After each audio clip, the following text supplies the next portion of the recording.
What's the scariest thing you've ever experienced?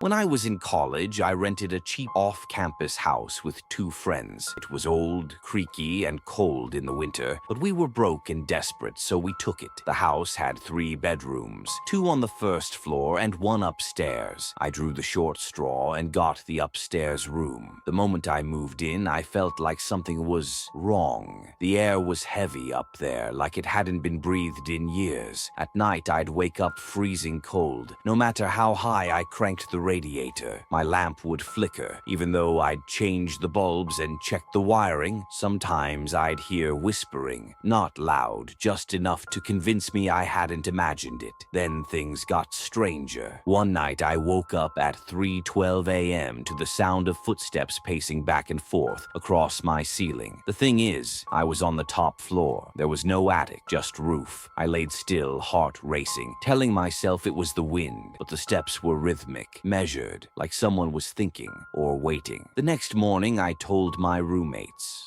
One of them joked, "Probably just your sleep paralysis demon." The other got quiet. After a pause, he said, "You should check behind the wall panel in your closet." I didn't want to say anything before, but the last tenant used to mutter about it. That night, I opened the panel. Behind it was a narrow crawl space, dust, cobwebs, and a small cracked mirror. Sitting in front of it was a child's wooden chair, facing the glass. Nothing else. No toys, no writing, just the chair and the mirror. I left it alone. I wanted to pretend I hadn't seen it, but after that night, the whispering turned into words. "Come sit with me." Always the same voice, a child's, over and over, closer every time. I moved out a week later without telling anyone why. 6 months passed. One of my old roommates messaged me out of nowhere. "Hey, did you ever actually sit in the chair?" I blocked